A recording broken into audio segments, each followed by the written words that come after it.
This will resonate with many of you, I am sure. We're in the middle of the holidays, and especially Thanksgiving is just around the corner. And as every year we're planning ahead, we're thinking, okay, who are we going to invite? What kind of foods are we going to cook? What pies will be on the list this time?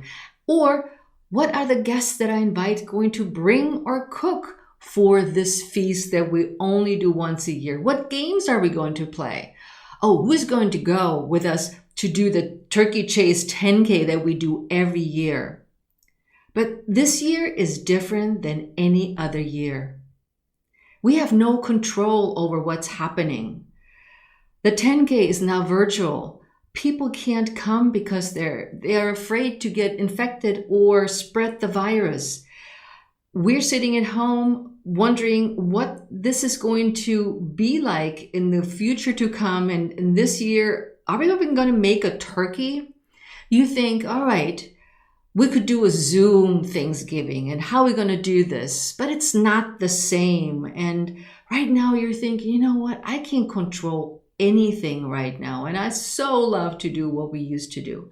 And so you said, hey, you know what? I already got a little bit of a COVID belly. So what does it matter if I just keep eating, especially when I'm sad and I got no control over anything else? I might as well just keep eating how I feel until December 31st, where I probably get on another diet that fails. So today I want to share 3 strategies with you that you can do right now to help you take control over your eating and the holiday sadness, and what to do instead of eating and being sad. Hi there, you're listening to the Pursue Your Spark podcast. I'm your host and fitness warrior, Heike Yates. And on this show, we empower women over 50 to take back their health and strength with sound fitness, nutrition, and mindset strategies. Our guests on the show share their honest stories so that you'll have the courage to take action, knowing that you're not alone in your struggles. I can so relate to that feeling of sadness because I feel it too. And you can become really deflated and it just becomes this roller coaster of emotions that every time you feel sad or frustrated, you go out in the kitchen or in the cupboard and rummage around and try to find something else to eat, to ease your pain, to make things a little bit better.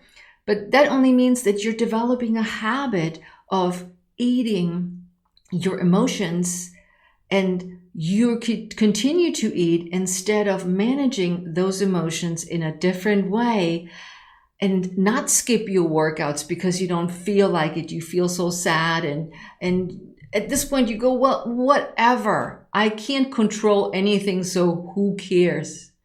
I care. And I want to help you stop eating your emotions and take control over the things that you can control in your life in today's episode. So the 10K. Hey, we always run the Turkey Chase 10K here in Maryland. It is an event. Well, everybody, meaning all our running friends from our community here in Maryland, show up, plus people, and they have a turkey person run around. And then, you know, the little kids, the little munchkins, the little toddlers get their own little 1/4 mile race. And so they toddle along and they're racing, cheered on by their parents as they're toddling along. And then it's the next age group that maybe runs a 1/2 mile, and they're a little bit more serious. They're like, okay, I'm a little runner. I'm not one of those little guys. And so they are cheered on by the parents and family, and oftentimes grandparents show up and friends come. And it's a really festive event. And then the crowd starts and we do the 6.2 mile race. Some people walk it, some people run it, but everybody is going for it. And oh, I forgot, they also have a 2 miler for those of us who don't want to do a 6 miler or go like, this is nutty, I do 2 miles, or that just don't want to go that far. And so we have all these categories. And then there's, of course, your name is called at the end when you finish the finish line. And usually you get a prize, I think a beanie or a beanie is like one of those caps. And you definitely always get a stale bagel and a bottle of water and a banana. Well, this is the highlight of the race. But we don't care because then afterwards we talk to everybody and we're chatting and we're having a blast. And of course, we feel good having done that run, race, walk.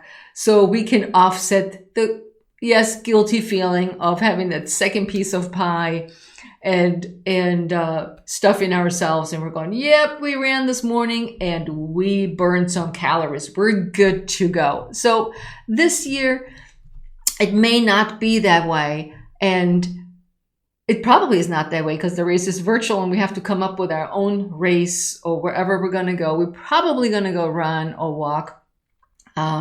Whoever does whatever everybody wants, just because it's nice. And then we'll see what happens with dinner. Maybe we're cooking a turkey, maybe we do some vegetarian, who knows? But the most important part is that we're doing, and that's what I want for you. And you may say, Heike, I am doing. I got my flu shot last week, and you still call yourself lazy. And I congratulate you on getting that flu shot to get out and get stuff done. So we're not going to call you lazy, but let's not stop there. Let's do something a little bit more. And I have some ideas for you of what you can do to control your emotional eating and take control over the things that you have control over. Let's dive in. The big question now is, are you an emotional eater? Let's do a little quiz. And I want you to honestly, while you're listening to the podcast, make your little marks on each one, because nobody's going to judge you whether or not you are. We're just trying to figure out whether or not you are or are not an emotional eater. So, number one, do you eat when you're feeling stressed, angry, sad, or bored? Do you eat when you're not hungry or when you're full? Do you eat or reward yourself with food? Do you regularly eat until you're stuffed? You know that where the top button needs to come open on a regular base? Does food make you safe when you eat it? Does food become your best friend? And do you feel powerless and out of control around food, that you can say, oh my God, I just couldn't help myself eating the whole darn bucket of ice cream or this ginormous bag of chips. It just seemed to disappear. And I don't even know how, what, and why that suddenly disappeared. I don't remember eating it. We have also a scale of emotional versus physical hunger. So listen to this. And again, check with yourself if you feel that one of those or all of them might apply to you. Here's category one, emotional hunger. When you're emotionally hungry, you are suddenly super hungry. You are starving. You can't wait. You have to have it right now, there and then. Versus the physical hunger, you kind of start going, you know what? I think I need some food in a little while. I can still wait, but I'm getting hungry. When you're emotionally hungry, it feels like you need to eat it right away. You can't wait. You can't wait for it another hour, another minute. You need to find something right away and get to it. And with physical hunger, you can't wait. You know that you're hungry. And if you have been intermittent fasting, maybe, then you know that your stomach sometimes growls and you feel, oh yeah, okay, I recognize that hunger and it's all good. I can wait. When you're emotionally hungry, only specific foods will do, like chips, pizza, ice cream, French fries, you name it. It's usually fatty, salty foods that our brain says is, oh, this is going to make us happy. When you're physically hungry, you think about more along the lines of, oh, what is healthy right now?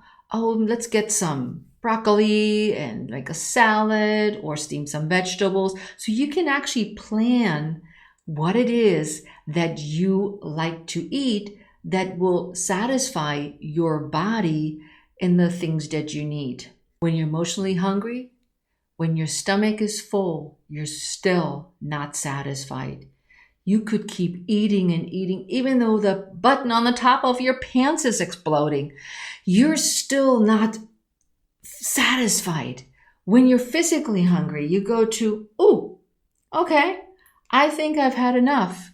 I'm about 80, maybe 85% full, but I'm good. I don't need any more. And you can stop by free will without any problem whatsoever. And finally, emotional hunger triggers shame and guilt.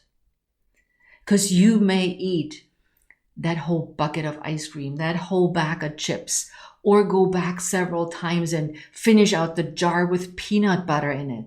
And you keep justifying it that you are hungry. But when somebody says, hey, where's the peanut butter gone? You're like, oh, I don't know. There was only a little bit left. I don't know. And you can't admit that you ate it because you feel ashamed of your habits. You feel powerless. And you feel guilty that you couldn't control your eating. When you're physically hungry, you are just hungry and you're satisfied after you're eating, and you won't feel bad afterwards because you feel that you ate a balanced meal, you didn't eat too much of this, that, or the other. Now, in the 4-week Lean Out program, I talk about emotional versus physical eating in depth and how to identify your hunger cues and how to manage what it means to feel hungry. And I'll leave a link in the show notes so you can get your hands on the 4-week Lean Out program and see what it's all about. Here are the 3 strategies to take control over your life and your eating. Now, to stop emotional eating, you have to find some other activity that your brain recognizes as equally satisfying. Because if you don't manage those emotions, you continue to go through the roller coaster, and your brain and body will not recognize the good foods that you're feeding it and how they can satisfy your emotions over the long run as well. And as I mentioned earlier, diets don't work. It's been proven, and so don't wait till the end of the year. Start now taking care of your emotions and control your life. But if you're still in doubt, head on over to either listen to my podcast or the blog post titled Deconstructing Diets. Which one is right for you? Let's dive into strategy number 1. Practice mindful eating. What is mindful eating? Well, mindful eating asks you to literally stop for a moment and pay attention to the reasons why you are hungry. Whether you're sad, you're angry, you're frustrated, or is it because you are really hungry? So paying attention to those internal cues is really important, and it means you stop yourself. You go, hey, wait a minute. I was just going to open the fridge. And then you go, oh, wait a minute. What's going on in my life? You're paying attention to the messages your brain is sending you and your body is responding to by eating because you're sad or angry. You can control this by literally stopping and saying, okay, I'm going to wait. I may go for a walk right now instead of grabbing the fridge and sort out all the stress that's going on in my life. And then you come back and you'll see if you're really hungry. Some of my favorite mindset strategies is when it comes to the actual process of eating. Instead of grabbing the peanut butter jar and standing there by the fridge, if you really want that peanut butter, you sit down and you eat it. So, and I know this sounds goofy, but you set the table, you grab your spoon, you may take a little bowl and you put that peanut butter ice cream in that bowl, but you're actually putting your buttski down in front of a plate or a bowl. Before you dive in, you say, okay, do I really need to eat this right now? Or am I just eating this because I'm angry? Number one, so sitting down, paying attention to what you eat. And I already said the next step, it's sitting down to eat. Instead of standing around and taking a bite, or like my mom used to do, she used to eat what I call standing up. And she was never hungry at dinner time and wondered why she kept gaining weight. But she would have some food on the kitchen counter. And every time she would walk by it, she would take a bite. And then she'd do whatever she does, and then she'd take a bite. So by the time we had dinner, and that also applied when she cooked the meal, she would start eating the meal while she was cooking it. And then she said, no, I am just not hungry. And I'm not eating that much, until we figured out what she was doing. And she's like, oh, I had no idea I was doing that. And it was, in her case, also a stressful time. And she realized what she was doing, and we were able to figure it out. And by saying, Mom, you need to sit down when you eat. You can't walk around. You can't stand on the kitchen counter. And that was a huge change. It's such a little change. Now, I want you to turn off all the electronics. I know. There's the TV blaring, or you actually have your phone. You can just watch a movie or listen to a podcast or stuff like this. Turn everything off. Pay attention. Be mindful of the food that is in front of you. Enjoy the flavor, the crunchiness. And I steam my vegetables so they have a little bit of a crunch to it. So I feel that crunchiness, and then you can smell the good smells, and you enjoy that. And you really sit down for a moment and just look at the plate that you made and appreciate the effort that went into the meal that you prepared or somebody else prepared for you. Take a deep 2 or 3 breaths before you start eating, and let the aroma sink in, and let the feeling of, wow, being grateful for this amazing meal and appreciating it, and appreciating the table setting and how pretty it looks, and sharing it perhaps with the person that's sitting across from you. And if you're by yourself, you can still enjoy a meal and take your 20 minutes to enjoy this meal, to appreciate it, to have gratitude for the meal that's before you, and a healthy meal that's before you. And it's putting happiness into your life by doing that. And then the 20-minute eating, we all have heard it. Take 20 minutes. And it does take some discipline, because if you're sitting there and you go in first, I got nothing to do. I got no TV. I have nothing to listen to. And I actually have to pay attention to my meal. Keep chewing slowly. Eat slowly. Take the couple of breaths in between your bites. Put down your cutlery. Yeah, you don't have to have it in your hand all the time. Use a knife and a fork instead of a spoon to eat, and instead of shoveling it down. So there are all these strategies that you can do about just the mindfulness of how you eat, and that can bring you a lot of control over your day, your habits, and your relationship with food. And number 2 is make a list of the things that you can control. You know by now, if you listen to me, I'm a big list maker. I have one big list for the week, and I'm dividing my categories into super important things that I'm working on a long-term project, or things that are just popping up that I come across and I'm thinking, I need to listen to this podcast, or, need to sign up for the seminar or whatever it may be. But I have it all broken down. When you know the things that you can control, you can't control politics. You can't control the weather. You can't control other people's negativity, but you can control how you respond and how you deal with this. So make a list so you know what you can control. That means cooking dinner is something that you can control. You control what goes in the food. You control what ingredients you have when it's done, when you start cooking, just as a simple example. You can structure your day. Yes, with some reservations if somebody else is putting appointments on your schedule.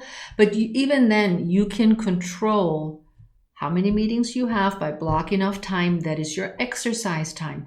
That is your work time where you need to get stuff done. What time are you getting up in the morning? What time will you eat lunch? What time will you work out? When is your day done? That, on my calendar, I usually work till 7:00 p.m., but the last hour is either reserved for exercise or reading. I am reading something that I've been wanting to read for my business, but you can structure your day. And I would highly recommend to start a calendar. And it's very simple. You don't need to buy anything or download anything. Just get a Google Docs and start a spreadsheet. Monday through Friday, hours, and log in, for instance, when you exercise. Put in the meetings. And like I said, if you have somebody that is in control of your meeting schedule, you still can block out time. So at this time, you're not available. Now, choose an exercise. I already talked about cooking, but choose an exercise you love. I know there's so many choices out there and you could do all kinds of things. If you're not sure what exercises you love, just start with one that sounds the best and give it a whirl. Right now, most of the things are online or outside, and you could just go to a Zumba class if you love dancing and check it out, and just by the click of a button, you can start Zumbaing. And or you have a training program that you purchased, or if you're looking for a variety of exercises, you may want to check out my Spark Fitness membership, where the first 3 videos are on me and you can exercise to start with and see if the program is for you. I have everything from Pilates, stretching, strengthening, the ball, the bands, a variety of things that might appeal to you. So I leave a link in the show notes for you to check it out. But pick something that lights you up, that makes you happy, not something you're going, like I'm hating doing this. That has to go. Moving on to meal planning. Plan your meals. I know it can be a pain in the booty, but if you plan your meals, then you go to the grocery with a grocery list. You have a list with all the ingredients you need to cook healthy meals. And you don't stand there and go, okay, oh, this aisle is great. Let me go in here. This is where they have my favorite snacks. But you have a plan and you know that when you buy the food that you will cook these meals. Now, you may say, Heike, I'm not a cooker. I don't really like to be the chef in the kitchen and nobody else does. There are also food delivery services that you can explore for vegetarian to meat eaters, to a combination out of those. That is right down your alley, and all you need to do is open it up and they have instructions of how to do stuff. So a meal delivery service may be a good way to go as well. And definitely surround yourself with positive people. I have so many friends in the past and clients that have said, God, I have this woman that keeps I'm thinking of a particular person here. I have this woman knock on my door every day. Rain or shine, she knocks on my door at 2 p.m. and says, I want to go for a walk. Sometimes I hide because I don't want to walk with her. She's so negative. She has nothing ever positive to say about anything. And sometimes I just hide so she doesn't know I'm home. And then the next day she comes again knocking on my door and she says, well, you weren't home yesterday. What happened? Why didn't you walk with me? And she made her feel guilty for hiding. And so we've worked on the simple strategy of saying, I'm not going to walk with you today, to saying no. Just saying no to this woman. And I said, you need to remove yourself from this person slowly if you are not ready to cut the ties right away, and just remove yourself and not get suckered into negative talk that makes you unhappy. So surround yourself with happy, positive people. There's so many of us. Listen to the Pursue Your Spark podcast because we have uplifting interviews, inspiring interviews right here for you. And finally, focus on family time. Despite the fact that we can't see our family doesn't mean that we can't call, we can't FaceTime, we can't Zoom. We do it with everything else. And I know we are a little bit zoomed out. Being constantly on camera is tough. We'll do a call without a Zoom camera. And I love when I call my family in Europe. I love to do my laundry. I fold my laundry and put it away while I'm talking to them. So I'm productive, but they have my undivided attention, and it helps to connect. And finally, number 3, adopt lasting lifestyle habits. Well, the more rested, the stronger and the more relaxed you are, the easier you're dealing with life's ups and downs.